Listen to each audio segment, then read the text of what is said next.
The endless void of space stretched out before the HSS Aegis, its black expanse dotted with distant, cold stars.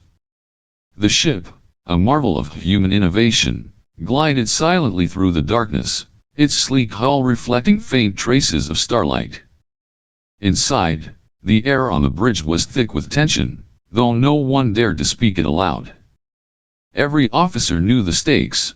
6 colony ships, each carrying thousands of lives, had vanished without a trace. No distress signals, no wreckage, just silence. Captain Ethan Cole stood at the center of the bridge, his figure a pillar of calm authority. His hands were clasped tightly behind his back, his sharp eyes fixed on the vast emptiness ahead. Though his outward demeanor was composed, there was a weight in his expression, a heaviness that only a leader burdened with the unknown could carry. "Status report," Ethan said, his voice low but steady, cutting through the quiet hum of the ship's systems. "All systems operational," replied Commander Tessa Ward, her voice clipped and efficient.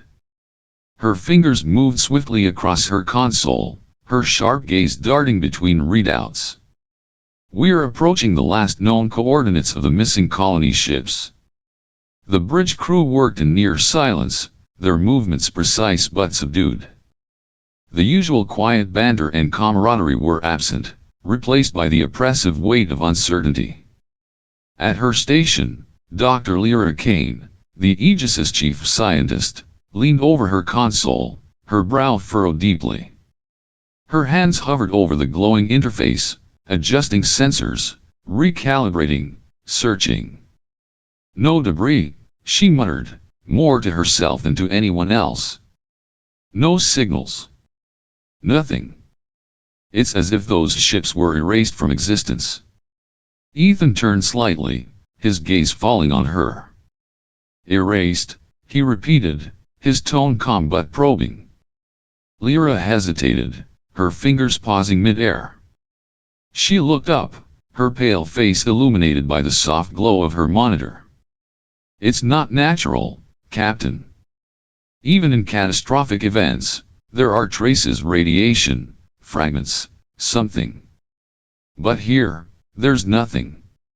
It's wrong."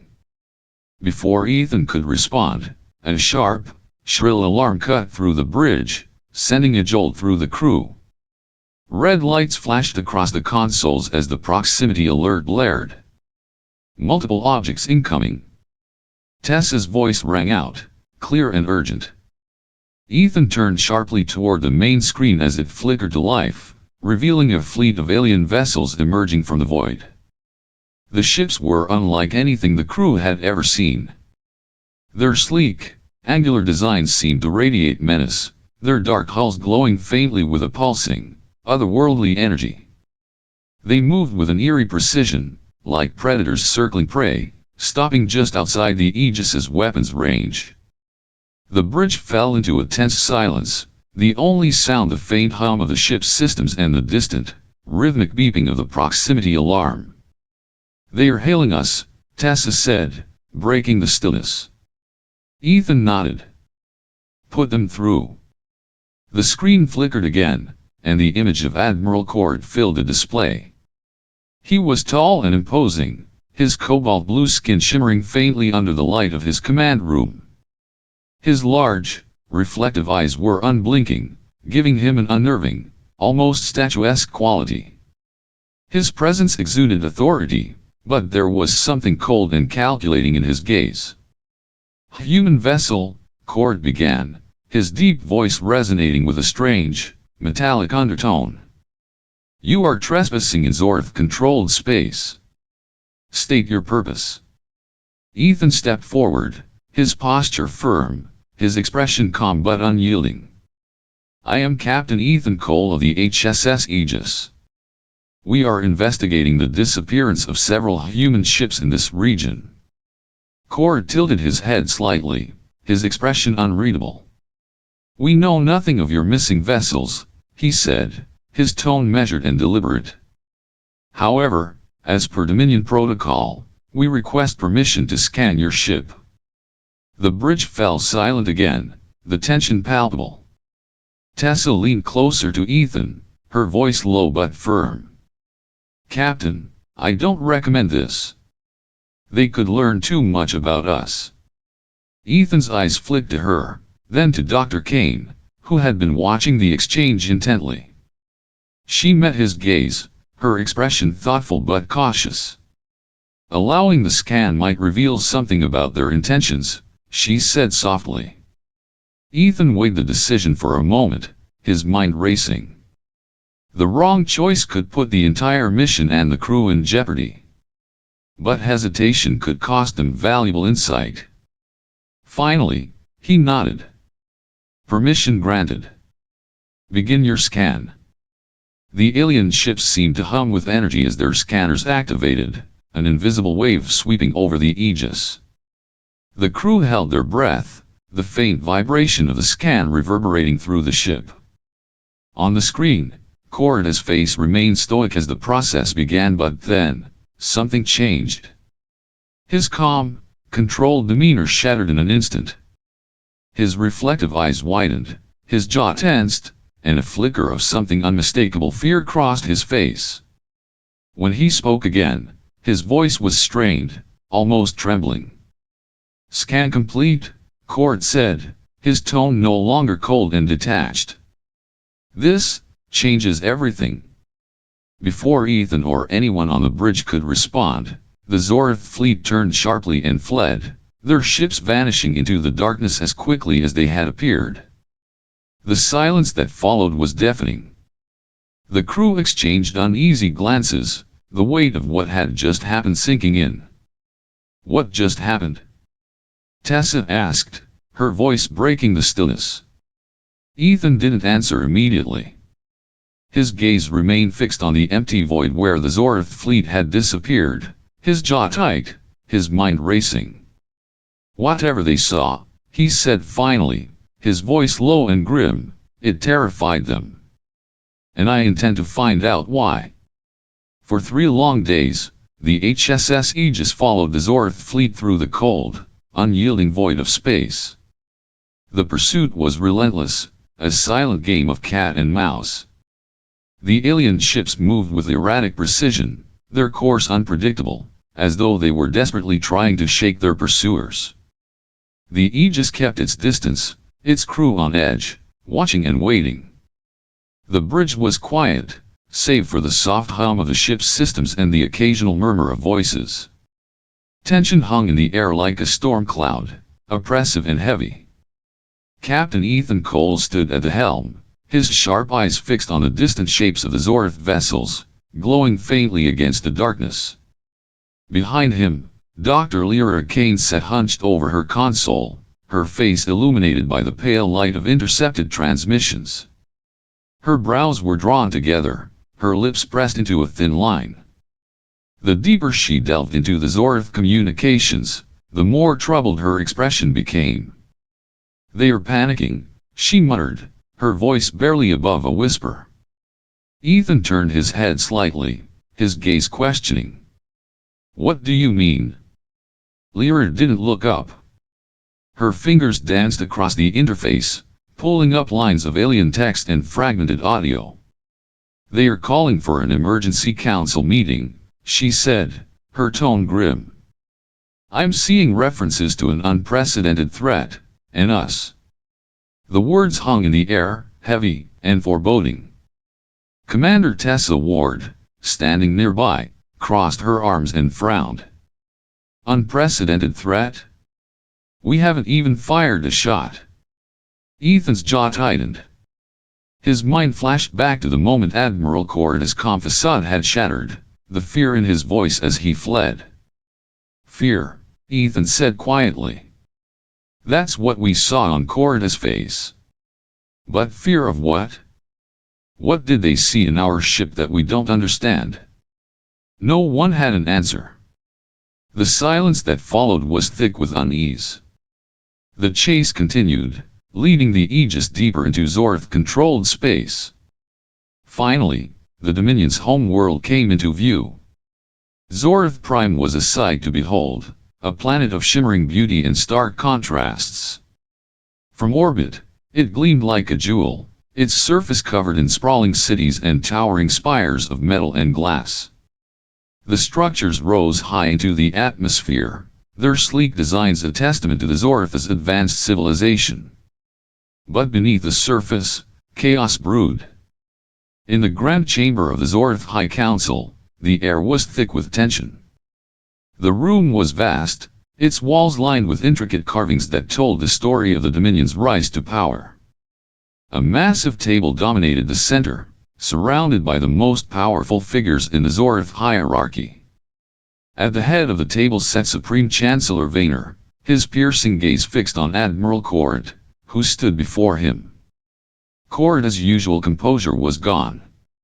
His hands trembled as he placed a data tablet on the table, his cobalt blue skin glistening faintly under the chamber's harsh lights. His voice, when he spoke, was unsteady. "The human vessel," he began, his words slow and deliberate, "possesses technology that defies our understanding. Their power output is staggering. Their shields could withstand our entire fleet." A murmur rippled through the council, a low, uneasy sound. Vaynor's expression darkened, his sharp features hardening. "Impossible," he said, his voice cold and sharp as a blade. "No species advances so quickly. They were primitives just decades ago." Cord hesitated, his gaze dropping to the floor. "Perhaps they've had help," he said softly. "Or perhaps we underestimated them." The room erupted into chaos. Council members shouted over one another, their voices a cacophony of fear and anger. Some called for immediate war, their words laced with desperation. Others urged caution, warning against provoking an enemy they did not yet understand. Vaynor raised a hand, and the room fell silent. His eyes narrowed as he stared at Cord, his mind racing. "Invite them to talks," he said finally, his tone measured but firm. Cord blinked, his confusion evident. "Talks, Chancellor?" "Yes," Vaynor said, leaning forward slightly. "Distract them. Lull them into a false sense of security while we study their technology. If they prove too dangerous," his voice trailed off, but the implication was clear. Cord swallowed hard, nodding. "As you command." But even as the council plotted, a shadow of doubt lingered in the room.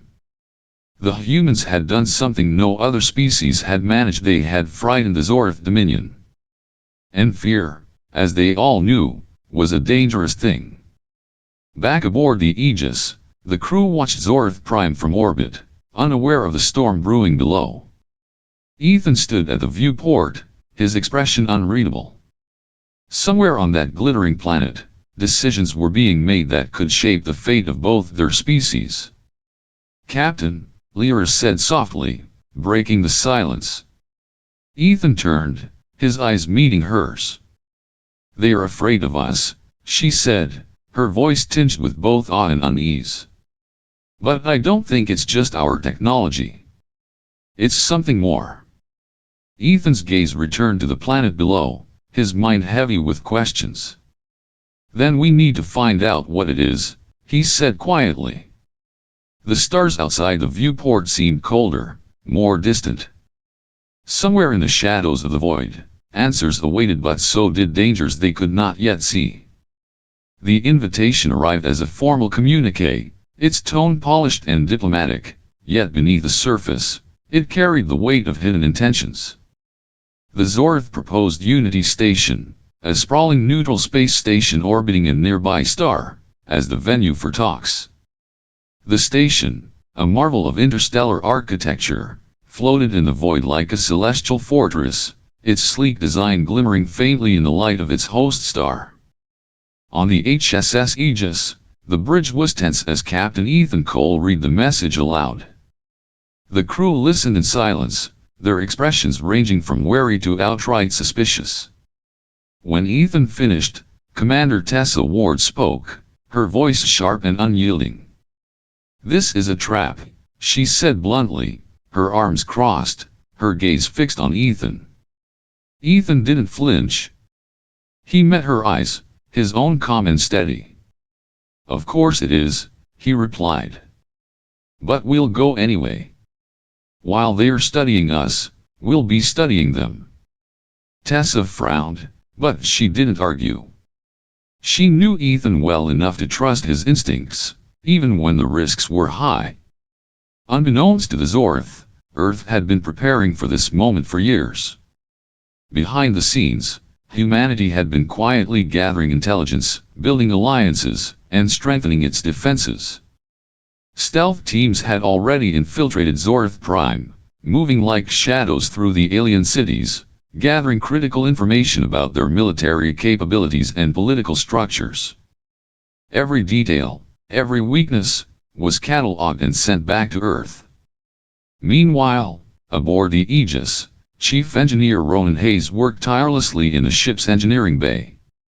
The room was a labyrinth of glowing consoles, humming machinery, and the faint scent of heated metal. Ronan's hands moved with practiced precision as he finalized the schematics, a clever ruse designed to mislead the Zorth. The false plans would appear genuine at first glance, but they were riddled with subtle flaws, hidden traps that would sabotage any attempt to reverse engineer Earth's technology. Ronan leaned back, wiping sweat from his brow. His expression was one of grim satisfaction. "Let them try," he muttered under his breath. Finally, the day of the talks arrived. The Aegis docked at Unity Station, its sleek hull gleaming in the station's artificial light. Ethan and his team stepped onto the platform, their movements deliberate, their expressions neutral but alert. The station's interior was vast and imposing, its walls lined with intricate designs that seemed to pulse faintly with energy. The air was cool and sterile, carrying the faint hum of distant machinery. The Zorth delegation awaited them in the central chamber, a grand hall with towering ceilings and a massive circular table at its center. The Zorth diplomats, led by Envoy Malrique, stood in a tight group, their cobalt blue skin shimmering faintly under the chamber's lights. Malrique stepped forward, his movements smooth, his expression carefully composed. "Captain Cole," Malrique said, his voice rich and measured. "Welcome to Unity Station. It is an honor to host representatives of Earth for these historic talks."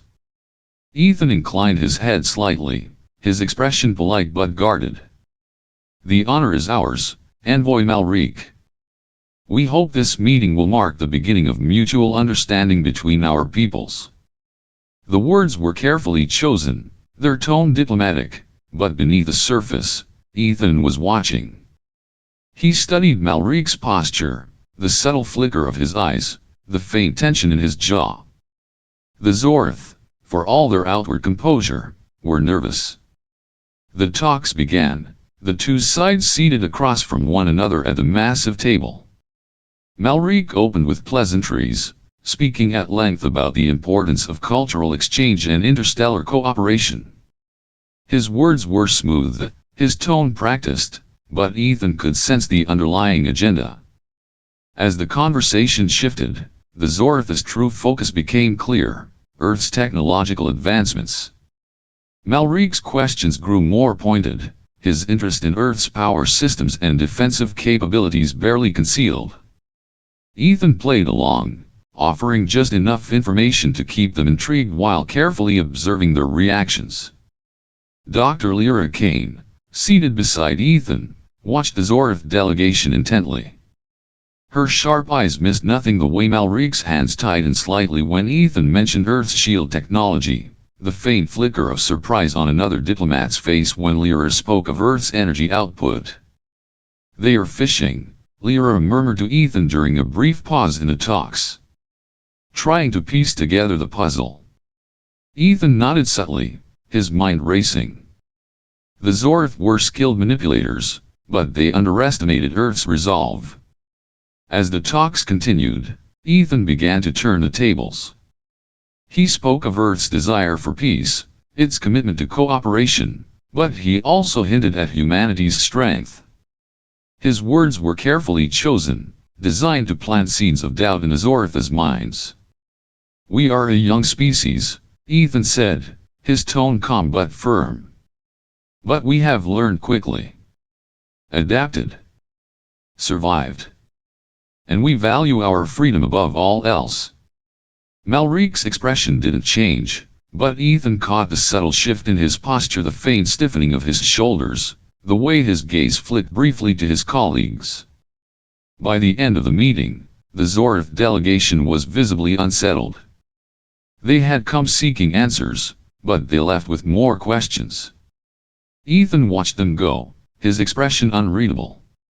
Back aboard the Aegis, the crew gathered in the briefing room, the atmosphere tense but focused. Ethan stood at the head of the table, his gaze sweeping over his team.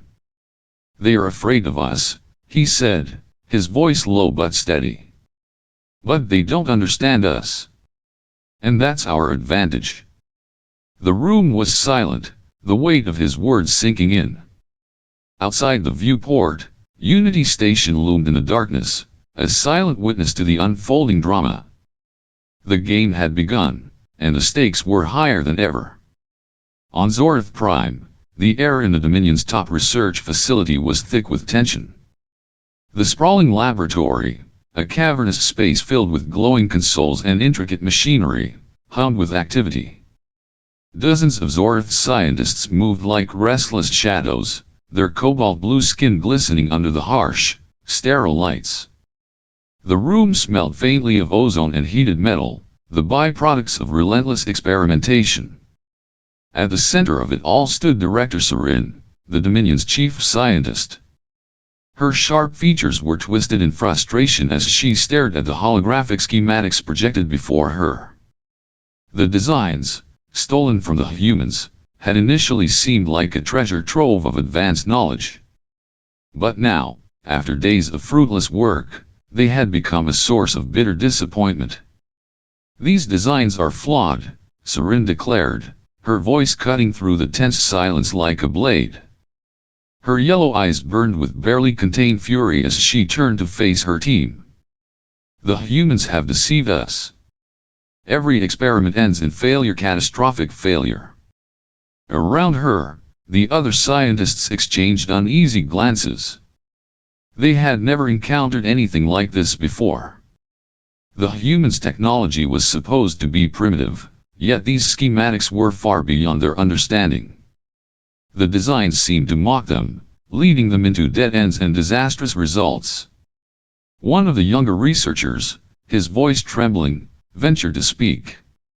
"Director, perhaps we've overlooked something." "Maybe." Silence. Sarin snapped, her voice echoing through the chamber. The researcher flinched, his words dying in his throat.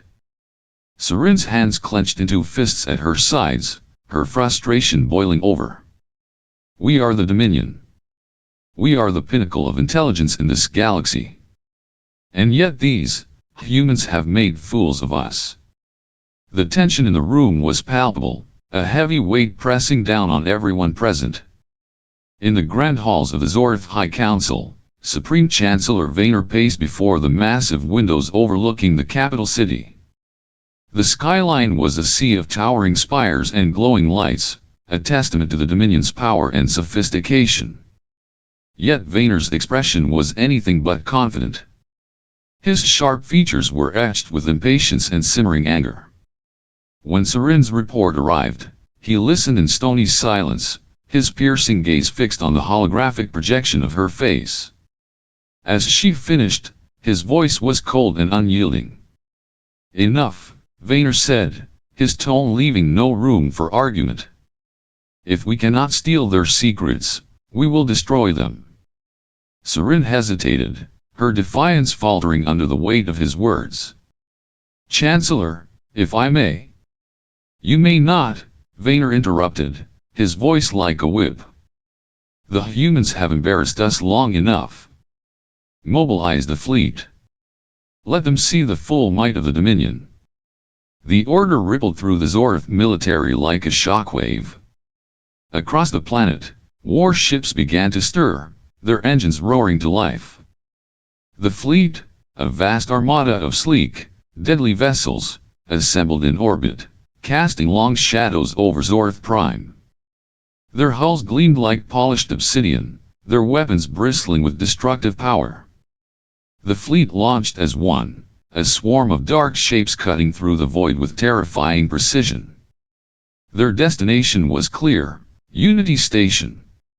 Aboard the HSS Aegis, the atmosphere was tense but focused. The crew moved with purpose, their faces set with grim determination. The soft hum of the ship's systems was suddenly drowned out by the blaring of alarms. Red lights flashed across the bridge, casting eerie shadows on the walls. Commander Tessa Ward was the first to speak, her voice sharp and urgent. "Captain, we've got incoming. Zorth fleet dozens of ships. They are heading straight for us." Ethan Cole stood at the center of the bridge, his expression unreadable as he processed the news. For a moment, the only sound was the steady rhythm of his breathing. Then, his voice, calm but laced with steel, cut through the chaos. "They are done pretending," he said grimly. "Battle stations." The crew sprang into action, their movements swift and efficient. The bridge became a hive of activity, the air buzzing with tension and anticipation. Tessa's fingers flew over her console as she relayed orders, her voice steady despite the storm brewing around them. In the weapons bay, Chief Engineer Ronan Hayes worked alongside his team, preparing the ship's defenses. The room was alive with the hum of charging weapons and the sharp clicks of tools against metal. Ronan's face was set in a determined scowl as he barked orders, his voice carrying over the din. "Let's show them what we're made of," he muttered, more to himself than anyone else. As the Zorth fleet drew closer, the Aegis's crew braced themselves for the inevitable clash. On the bridge, Ethan stood at the viewport, his gaze fixed on the distant shapes of the enemy ships. They moved like predators, their formation tight and deliberate, their intentions clear. Beside him, Dr. Lyra Kane watched the approaching fleet with a mixture of fear and fascination. Her sharp mind raced, analyzing their movements, searching for patterns, weaknesses. "They are coming in fast," she said, her voice quiet but steady. "They are not holding back." Ethan nodded, his jaw tightening. "Good," he said. "Neither will we." The Aegis's shields flared to life, a shimmering barrier of energy that enveloped the ship in a protective cocoon. The crew held their breath as the first wave of Zorth ships entered firing range. For a moment, the void was eerily silent, the calm before the storm. And then, the storm broke. The Zorth fleet opened fire, their weapons lighting up the darkness like a deadly fireworks display. The Aegis responded in kind, its cannons roaring to life, sending volleys of energy hurtling toward the enemy. The void became a battlefield, a chaotic dance of light and shadow, fire and fury. Ethan's voice rang out across the bridge, calm and commanding. "Focus fire on their lead ships. Keep our movements unpredictable. We're not going down without a fight." The crew obeyed without hesitation, their trust in their captain absolute. The Aegis weaved through the chaos, its movements graceful yet deadly. Every shot it fired was precise, every maneuver calculated. But the Zorth fleet was relentless, their sheer numbers threatening to overwhelm. The Aegis's shields flickered under the onslaught, the strain evident in the ship's trembling frame. In the heart of the storm, Ethan stood tall, his resolve unshaken. He knew the odds were against them, but he also knew this: humanity had faced impossible odds before and won. As the battle raged on, the crew of the Aegis fought not just for survival, but for something greater. For freedom.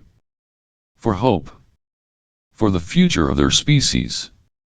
And in the depths of the void, under the cold, unfeeling gaze of the stars, the turning point began. The void erupted into chaos as the Zorth fleet emerged from hyperspace, their ships forming a vast, menacing armada. The vessels were sleek and angular, their dark hulls glinting faintly under the distant starlight. They moved with precision, like a pack of predators closing in on their prey, their weapons bristling with deadly intent. The silence of space was broken by the ominous hum of engines and the faint glow of charged weaponry. The Aegis stood at the forefront of Earth's defenses, its silhouette defiant against the overwhelming force bearing down upon it. Inside the ship, the crew braced themselves, their faces tense but resolute. Ethan Cole stood at the center of the bridge, his gaze fixed on the enemy fleet. His voice rang out, steady and commanding, cutting through the tension like a blade. "They've come to end this," he said, his tone cold but determined. "Let's show them they've underestimated us." The Zorth fleet advanced, their ships moving in perfect formation, their weapons lighting up the darkness as they opened fire. Beams of energy streaked across the void, deadly and precise, aimed to annihilate. But Earth was ready. From the shadows of nearby systems, reinforcements appeared. Earth's hidden fleet, lying in wait for this very moment. The ships surged forward, flanking the Zorth from both sides, their sudden arrival throwing the enemy into disarray. The human vessels, though fewer in number, were outfitted with advanced technology and driven by crews who fought with a desperate determination born of survival. The Aegis led the charge, its shields glowing as they absorbed the brunt of the Zorth's opening salvo. The ship's weapons roared to life, unleashing a barrage of energy that tore through the enemy ranks. The precision of the attacks was devastating, each shot crippling a Zorth vessel or forcing it into retreat. In the engineering bay, Ronan Hayes watched the chaos unfold on the ship's tactical displays. A faint smirk tugged at the corner of his lips as he saw the fruits of his sabotage. The false schematics he had planted were doing their job. Across the Zorth fleet, weapons systems malfunctioned at critical moments. Cannons overheated and exploded, shields failed to activate, engines sputtered, and died. The once coordinated armada was descending into chaos. "Let them choke on their arrogance," Ronan muttered, his voice low but filled with satisfaction. On the Zorth flagship, Supreme Chancellor Vaynor stood rigid, his hands gripping the edge of the command console so tightly that his knuckles turned pale. The grand bridge of the flagship, usually a place of control and confidence, was now a storm of panicked voices and flashing alarms. "How?" Vaynor demanded, his voice a growl of disbelief. His golden eyes blazed with fury as he turned to his officers. "How are they outmaneuvering us at every turn?" The officers hesitated, their fear palpable. One finally spoke, his voice trembling. "Chancellor, their tactics are unpredictable. And their technology." "Enough!" Vaynor roared, slamming his fist onto the console. The sound echoed through the bridge, silencing the room. He turned back to the viewport, his gaze fixed on the battle unfolding before him. His fleet, the pride of the Dominion, was faltering. Ships exploded in brilliant bursts of light, their debris scattering like falling stars. Others drifted aimlessly, their systems crippled by human ingenuity. On the Aegis, Ethan watched the Zorth fleet crumble, his expression grim but focused. He could see the desperation in their movements, the way their once perfect formations were breaking apart. "They are losing control," Tessa said, her voice steady but tinged with urgency. "We need to press the advantage now." Ethan nodded. "Target their flagship," he ordered. "Take out their command, and the rest will fall apart." The Aegis surged forward, its weapons charging for a decisive strike. The ship moved like a predator, weaving through the battlefield with deadly grace. Around it, Earth's fleet pressed the attack, their coordinated strikes overwhelming the disorganized Zorth forces. On the flagship, Vaynor's frustration boiled over. He paced the bridge like a caged animal, barking orders that went unheard or unheeded in the chaos. His officers scrambled to regain control, but it was clear the battle was slipping away from them. "This is impossible," Vaynor muttered, his voice low and venomous. "They are primitives. How can they?" He stopped mid-sentence, his eyes narrowing as he stared at the tactical display. The Aegis was bearing down on them, its weapons locked onto the flagship. For the first time, a flicker of doubt crossed his face. "They are coming for us," one of his officers said, his voice barely above a whisper. Vaynor's jaw tightened. He straightened, his gaze hardening. "Then we will meet them head-on," he said, his voice cold and resolute. "Prepare all weapons. If we are to fall, we will take them with us." The flagship's weapons powered up, their energy glowing ominously as they prepared to unleash a final, desperate attack. But the Aegis was faster. Its cannons fired in unison, beams of energy slicing through the flagship's shields and tearing into its hull. The Zorth ship shuddered violently, explosions ripping through its structure. On the bridge, Vaynor staggered, the force of the blasts throwing him off balance. Alarms blared, and smoke filled the air as systems failed one by one. He looked around, his expression a mix of fury and disbelief. "This isn't over," he hissed, his voice barely audible over the chaos. But even as he spoke, the flagship began to break apart, its once imposing form reduced to a smoldering wreck. The Aegis pulled back, its weapons falling silent as the Zorth flagship detonated in a brilliant explosion. The light of the blast illuminated the battlefield, casting long shadows across the void. For a moment, everything was still. The remaining Zorth ships, leaderless and demoralized, began to retreat. One by one, they turned and fled, disappearing into the depths of space. The battle was over. On the bridge of the Aegis, the crew let out a collective breath. The tension that had gripped them finally began to ease, replaced by a tentative sense of relief. Ethan stood at the viewport, watching the remnants of the Zorth fleet vanish into the distance. His expression was unreadable, his thoughts his own. Around him, his crew exchanged quiet words of victory, their exhaustion evident but their spirits unbroken. The battle for unity had been won, but the war was far from over. The battle outside raged on, a storm of light and shadow as Earth's fleet clashed with the remnants of the Zorth armada. But deep within the Aegis, a quieter, more cerebral battle was unfolding, a war of information that could change the fate of the galaxy. In the dimly lit war room, Dr. Lyra Kane sat hunched over a glowing console, her sharp eyes scanning streams of data transmitted from Earth's stealth teams on Zorth Prime. The room was silent except for the faint hum of machinery and the occasional soft beep as new information filtered in. The tension in the air was thick, almost suffocating, as everyone waited for her analysis. Lyra's fingers danced across the console, her mind racing to piece together the puzzle. The data was vast and overwhelming: maps of Zorth territory, schematics of their ships, logs of resource transfers. But it was the other files, the ones detailing the Dominion's conquests, that made her stomach twist. Her breath caught as she opened a report, its stark words cutting through her like a blade. 7 species. 7 entire civilizations, enslaved and stripped of their freedom. Their resources, their cultures, their very identities, everything had been consumed by the Zorth war machine, fueling its relentless march across the stars. Lyra's voice trembled as she spoke, breaking the heavy silence. "It's worse than we thought."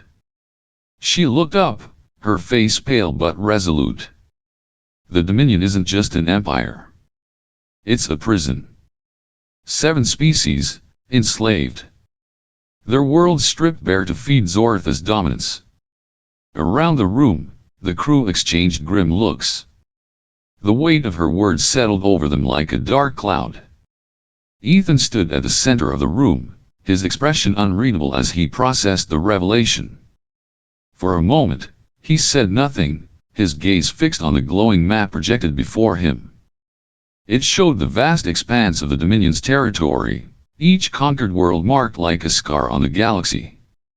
Finally, he spoke, his voice low but firm. "This isn't just a battle," he said, his words heavy with meaning. "This is a liberation." The room fell silent again, the enormity of his statement sinking in. They weren't just fighting for survival anymore. They were fighting for something much greater, for the freedom of countless lives, for the chance to break the chains of oppression that had bound the galaxy for so long. Using the data from Zorth Prime, Earth's fleet began to shift its strategy. The information was precise, revealing the weak points in the Dominion's infrastructure. Key systems were targeted: communication hubs, supply chains, energy grids. The goal wasn't destruction but disruption, to cripple the Zorth's ability to fight without unnecessary loss of life. One by one, Zorth ships were disabled. Their engines sputtered and died, their weapons fell silent, their shields flickered and failed. But the humans didn't deliver the killing blow. Instead, they left the ships intact, drifting powerless in the void. It was a calculated move, a message that was as clear as it was defiant. "We're not here to destroy you," Ethan said quietly, his voice carrying the weight of his conviction. "We're here to end this cycle of domination. To give the galaxy a choice." On the bridge, the crew worked tirelessly, coordinating the strikes with precision. Tessa's voice was steady as she relayed orders, her calm demeanor a steadying force in the chaos. Ronan monitored the ship's systems, his usual gruffness softened by a quiet determination. And Lyra, though shaken by the horrors she had uncovered, focused on finding the next target, her mind sharp and unyielding. As the Zorth fleet faltered, the enslaved species began to stir. Across the galaxy, whispers of rebellion grew louder. The humans' actions sent ripples through the Dominion's territories, sparking hope in places where it had long been extinguished. On one of the disabled Zorth ships, a young officer stared at the darkened console before him, his hands trembling. He had been raised to believe in the Dominion's superiority, its right to rule. But now, as he sat in the silence of his powerless ship, he began to question everything. The humans could have destroyed them but they hadn't. Why? Back on the Aegis, Ethan watched the tactical display, his face calm but his eyes burning with purpose. The battle was far from over, but for the first time, he felt the tide beginning to turn. "This is only the beginning," he said quietly, more to himself than anyone else. His voice was steady, but there was a fire in it, a spark of hope that refused to be extinguished. And in the depths of space, under the cold, unfeeling gaze of the stars, the seeds of liberation were sown. The once mighty Zorth fleet was no more. Ships that had once darkened the skies like an unstoppable storm now lay in ruins, their hulks drifting aimlessly through the void. Fires burned in the shattered remains of their vessels, flickering like dying embers in the cold vastness of space. The silence that followed the battle was heavy, oppressive, broken only by the faint hum of the surviving Earth ships. On the Zorth flagship, Supreme Chancellor Vaynor stood alone in the wreckage of his command center.